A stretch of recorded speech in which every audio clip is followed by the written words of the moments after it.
Akashvani port Blair से प्रस्तुत है प्रादेशिक समाचार।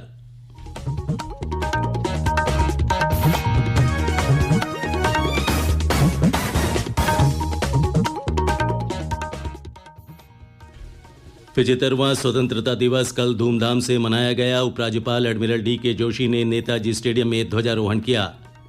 भारी दीपों में भी स्वतंत्रता दिवस मनाए जाने के समाचार मिले हैं। जल जीवन मिशन के तहत ग्रामीण क्षेत्रों के प्रत्येक घर में कार्यशील घरेलू पानी के कनेक्शन उपलब्ध कराने का कार्य 100% पूरा कर लिया गया है।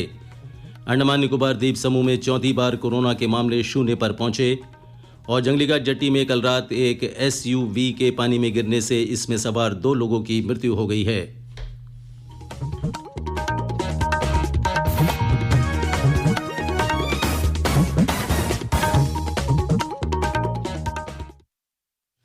सुबह के समाचारों के साथ मैं राकेश चंद्रलाल। स्वतंत्रता दिवस के अवसर पर कल द्वीपों के विभिन्न भागों में कार्यक्रम आयोजित हुए। पोर्ट ब्लेयर के नेताजी स्टेडियम में उपराज्यपाल एडमिरल डी.के. जोशी ने ध्वजारोहण किया। इस दौरान सेना के MI-17 हेलीकॉप्टर द्वारा फ्लाई पास्ट किया गया तथा बैंड द्वारा राष्ट्रगान की धुन बजाई गई। उपराज्यपाल ने परेड का निरीक्षण किया और उन्हें गार्ड ऑफ ऑनर पेश किया गया। सेना, नौसेना, वायुसेना, तटरक्षक और अंडमान निकोबार पुलिस की टुकड़ियां परेड में शामिल हुई। 1971 भारत पाक युद्ध में भारत की जीत के 50 वर्ष पूरा होने पर विजय मशाल को भी समारोह स्थल के मंच पर रखा गया। नेताजी स्टेडियम में आयोजित समारोह में मुख्य सचिव जितेंद्र नारायण, कमान के chief of staff rear admiral Dalbir Singh Gujral, police महानिदेशक सत्येंद्र गर्ग, जिला उपायुक्त सुनील आजीपाका सहित प्रशासन और पुलिस के अन्य अधिकारी भी उपस्थित रहे। मुख्य समारोह स्थल नेताजी स्टेडियम में पहुंचने से पूर्व उपराज्यपाल ने राष्ट्रीय स्मारक सेलुलर जेल जाकर शहीद स्तंभ पर श्रद्धांजलि अर्पित की। स्वतंत्रता दिवस के अवसर पर कल पोर्ट ब्लेयर में स्वतंत्रता दौड़ का आयोजन किया गया। मुख्य सचिव जितेंद्र नारायण ने राष्ट्रीय स्मारक सेलुलर जेल से इस स्वतंत्रता दौड़ को झंडी दिखाकर रवाना किया। इस दौड़ में पोर्ट ब्लेयर के विभिन्न स्कूलों के छात्र छात्राओं ने हिस्सा लिया। इस अवसर पर अंडमान निकोबार कमान के chief of staff rear admiral Dalbir Singh Gujral और पुलिस महानिदेशक सत्येंद्र गर्ग सहित प्रशासन और पुलिस के अन्य वरिष्ठ अधिकारी भी उपस्थित रहे।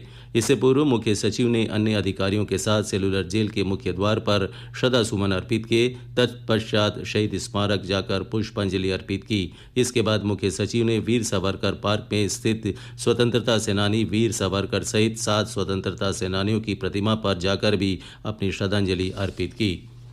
भारी दीपों से भी स्वतंत्रता दिवस मनाए जाने के समाचार मिले हैं। मधुतर अंडमान में जिला उपायुक्त डॉक्टर एंजल भाटी चौहान ने मायाबंदर के नेताजी खेल परिसर में ध्वजारोहण किया।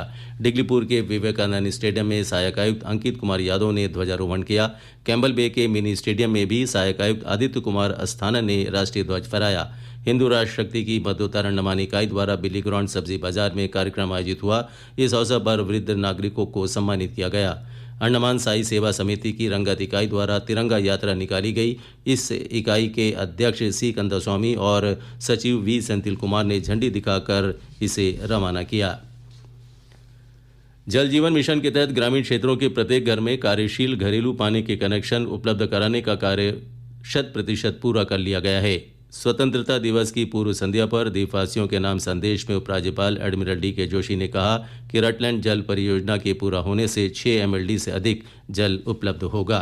हर घर नल योजना के तहत ग्रामीण क्षेत्रों के प्रत्येक घर में functional household tap connection FHTC उपलब्ध कराने का कार्य 100% पूरा कर लिया गया है। रटलैंड जल आपूर्ति परियोजना के शीघ्र पूरा होने से 6.6 MLD जल उपलब्ध होगा। पोर्ट ब्लेयर में रेन वाटर हार्वेस्टिंग की आवश्यकता को ध्यान में रखते हुए ब्लू पाइपलाइन इनिशिएटिव आरंभ किया गया है, जिसके अंतर्गत घरों की छतों से वर्षा जल को PBMC के नजदीकी कुओं में पहुंचाकर community level rain water harvesting structure का सृजन किया गया है। राजनिवास में नई यूनिट सहित रेन वाटर हार्वेस्टिंग की कुल क्षमता लगभग 15,30,000 लीटर हो गई है। उपराज्यपाल ने कहा कि बिजली की आपूर्ति बढ़ाने के लिए DG सेट के अलावा सौर और पवन ऊर्जा की परियोजनाओं का कार्य प्रगति पर है। विद्युत आपूर्ति क्षमता बढ़ाने के लिए बारातांग में 0.8 megawatt containerised DG set install कर दिया गया है तथा solar energy corporation of India द्वारा कलपोंग में 4 megawatt floating solar power plant लगाया जा रहा है। साथ ही national institute of wind energy द्वारा कार निकोबार में 250 किलोवाट के 3 विंड जनरेटर्स लगाने का प्रस्ताव है। द्वीपों में 76,000 स्मार्ट मीटर्स लगाने की योजना में से करीब 53,000 स्मार्ट मीटर्स लग चुके हैं। इस परियोजना को इसी साल अक्टूबर तक पूरा कर लिया जाएगा। Admiral DK. जोशी ने कहा कि पोर्ट ब्लेयर में 50 बिस्तरों वाले आयुष अस्पताल के दूसरे चरण का कार्य जल्द शुरू होगा। कोविड की आगे की तैयारियों को ध्यान में रखते हुए CHC दिगलीपुर, रंगत और कार निकोबार में ऑक्सीजन पाइपलाइन से 30 बेड्स पर सीधे ऑक्सीजन की आपूर्ति तथा हेडो स्थित फॉरेस्ट कॉरपोरेशन बिल्डिंग को कोविड फैसिलिटी सेंटर में बदलने हेतु इसका नवीकरण किया जा रहा है। पोर्ट ब्लेयर में 50 बेडेड आयुष हॉस्पिटल के फेज 1 का कार्य पूरा हो चुका है तथा फेज 2 शीघ्र ही शुरू होगा। ये समाचार आप आकाशवाणी पोर्ट ब्लेयर से सुन रहे हैं। द्वीप समूह में कोरोना के मामलों की संख्या 0 हो गई है। कल कोई भी नया मामला सामने नहीं आया, जबकि 2 मरीजों को डिस्चार्ज किया गया। द्वीपों में अब कोरोना का कोई भी सक्रिय मामला नहीं रह गया है। इससे पहले भी द्वीपों में 3 बार कोरोना के मामलों की संख्या 0 दर्ज की जा चुकी है। इस अवसर पर प्रशासन ने ट्वीट करते हुए सभी डॉक्टरों, नर्सों और नागरिकों को बधाई दी है। हालांकि साथ ही सावधानी बरतने और कोविड का टीका लगवाने को भी कहा गया है। स्वतंत्रता दिवस के अवसर पर पोर्ट ब्लेयर में नौसेना के जहाज़ों को सजाया गया और इनमें रोशनी की गई। अंडमान निकोबार कमान के 4 जहाज़ों के साथ ही जहाजरानी सेवा के 2 जहाज़ों को मरीना पार्क के सामने समुद्र में खड़ा कर इनमें रोशनी की गई, जिससे स्वतंत्रता दिवस की संध्या पर एक खूबसूरत नज़ारा देखने को मिला। कल स्वतंत्रता दिवस के अवसर पर दिन में 12 बजे 21 बंदूकों की सलामी भी दी गई।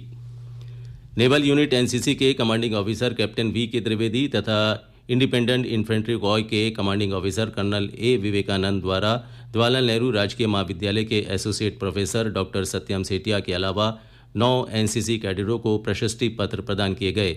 इस अवसर पर श्री K. रवि को 3rd ऑफिसर से 2nd ऑफिसर के पद पर पदोन्नत किया गया। सावन के पवित्र महीने में श्रद्धालु मंदिरों में जाकर पूजा अर्चना कर रहे हैं। आज सावन का आखिरी सोमवार है। पोर्ट ब्लेयर के जंगली घाट जट्टी में कल एक SUV कार के पानी में गिर जाने से कार में सवार 3 लोगों में से 2 की मृत्यु हो गई है।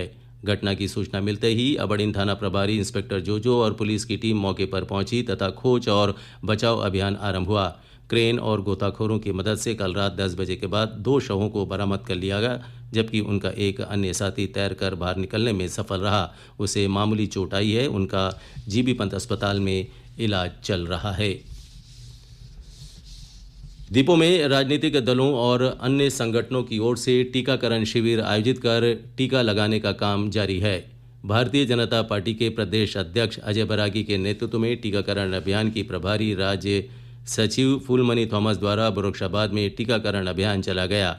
Tourism association of Andaman Nicobar की ओर से पर्यटन से जुड़े हितधारकों के लिए जंगली घाट के खेतान कल्याण मंडपम में शिविर लगाकर 500 से अधिक लोगों का टीकाकरण किया गया। और अब मौसम। पोर्ट ब्लेयर और आसपास के क्षेत्रों में वर्षा हुई। आज सुबह 5:30 बजे तक 54.3 मिलीमीटर वर्षा रिकॉर्ड की गई। मौसम संबंधी पूर्वानुमान में द्वीप समूह के एक आध भागों में आज भारी वर्षा होने की संभावना व्यक्त की गई है।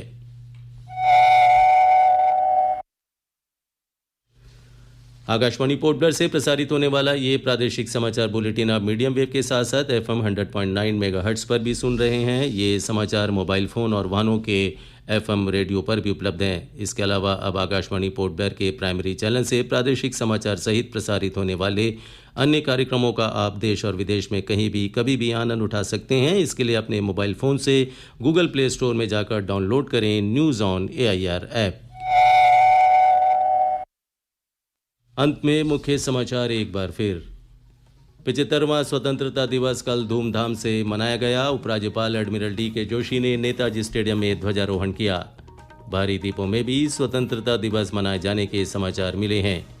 जल जीवन मिशन के तहत ग्रामीण क्षेत्रों के प्रत्येक घर में कार्यशील घरेलू पानी के कनेक्शन उपलब्ध कराने का कार्य 100% पूरा कर लिया गया है। अंडमान निकोबार द्वीप समूह में चौथी बार कोरोना के मामले 0 पर पहुंचे और जंगली घाट जेट्टी में कल रात एक SUV के पानी में गिरने से इसमें सवार 2 लोगों की मृत्यु हो गई है। इसके साथ ही प्रादेशिक समाचार का ये बुलेटिन समाप्त हुआ। नमस्कार।